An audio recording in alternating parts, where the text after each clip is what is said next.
আসসালামু আলাইকুম, আপনারা দেখছেন সালমাস কিচেন। আজকে আমি আপনাদের করে দেখাবো কলার মোচা ভাজির রেসিপিটা। চলুন রেসিপিটা শুরু করা যাক। এখানে আমি কলার দুটো মোচা নিয়ে নিয়েছি। এখন আমি মোচাগুলোকে ছুলে নেব। সবগুলো এক এক করে আমি ঝুড়িতে নিয়ে নিচ্ছি। আমার ভিডিওটা ভালো লাগলে একটা লাইক দিয়ে দেবেন। মোচা ভাজি কিন্তু করা খুবই সহজ, আপনারা একটু ভালো করে দেখলে খুবই সহজে পেরে যাবেন।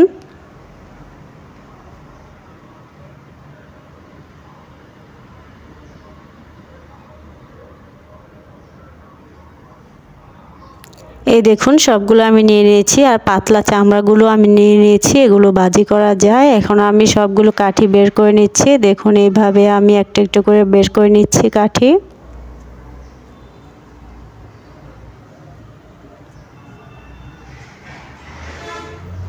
এখন আমি সবগুলো বাটিতে নিয়ে নিচ্ছি এভাবে খুলে। এই দেখুন এগুলো আমি ধুয়ে পরিষ্কার করে নিয়েছি। এখন এগুলো আমি সিদ্ধ করব। প্রথমে সিদ্ধ করার জন্য আমি পাতিলে পরিমাণ মতো পানি নিয়েছি, আর অল্প করে হলুদ গুঁড়ো দিয়ে দিচ্ছি। এখন ঢাকনা দিয়ে ঢেকে রাখবো। এই দেখুন আমার মোচাগুলো সিদ্ধ হয়ে গেছে। এখন আমি এগুলো নামিয়ে নেব।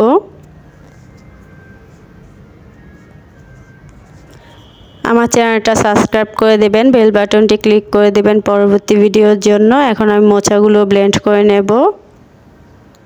আপনারা ইচ্ছা করলে বাটায়ও বেটে নিতে পারেন, তবে ব্লেন্ডার করলে ঝামেলা ছাড়া হয়ে যায়, বাটা বুটাটা একটু ঝামেলাই হয়। এখানে আমি অল্প করে পানি দিয়ে দিচ্ছি, মানে যতটুকু পানি লাগবে ঠিক ততটুকুই দিয়ে দেবেন।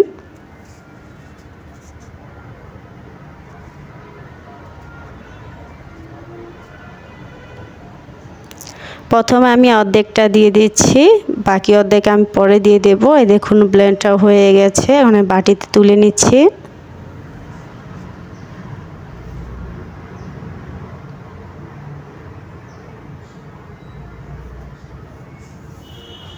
বাকি যেগুলো মোচা আছে সেগুলো আমি ব্লেন্ড করে নেব ঠিক একইভাবে।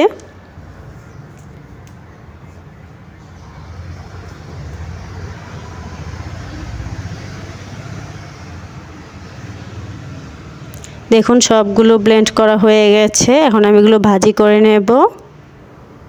চুলায় একটা কড়াই বসিয়ে দিয়েছি। কড়াইয়ের মধ্যে দিয়ে দিচ্ছি পরিমাণ মতো সয়াবিন তেল। সয়াবিন তেলটা গরম হলে দিয়ে দিচ্ছি পেঁয়াজ কুচি, একটু লাল লাল করে নেব।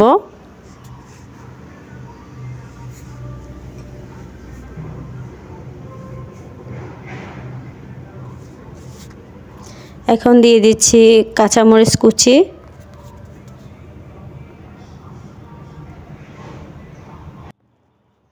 এখন নেড়ে ছেড়ে লাল লাল করে নেব। এখন দিয়ে দিচ্ছি হাফ টেবিল চামচ রসুন বাটা, কাঁচা গন্ধ যাওয়া পর্যন্ত নেড়ে চেড়ে নেব।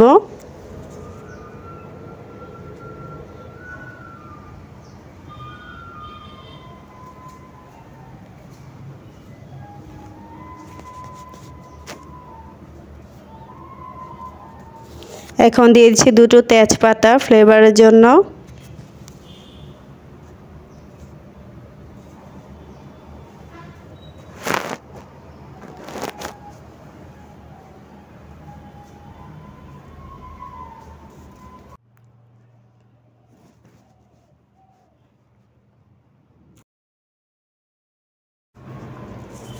এখন ব্লেন্ড করে রাখা মোচাগুলো আমি কড়াইয়ের মধ্যে নিয়ে নিচ্ছি।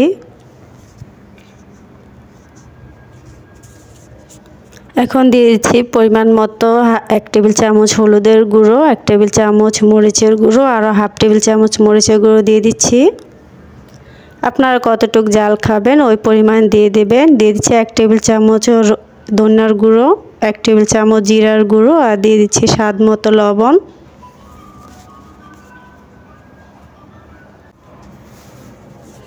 এখন প্রথমে নেড়ে ছেড়ে একটু মিশিয়ে নেব, তারপর হওয়া পর্যন্ত এটাকে আমি নেড়ে ছেড়ে নেব। এই সময়টা একটু চুলার আঁচটা কমিয়ে নাড়াচাড়া করতে হবে, না হলে পাতিলের তলায় লেগে যাবে, সেজন্য।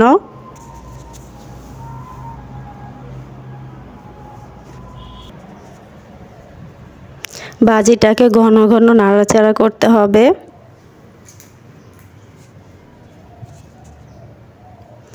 কলার মোচা খেতে কিন্তু খুবই ভালো লাগে, আপনারাও খেয়ে দেখবেন, আপনাদের খুবই ভালো লাগবে। গরম গরম ভাতের সাথে খেয়ে দেখবেন এবং রুটির সাথেও খাওয়া যায়।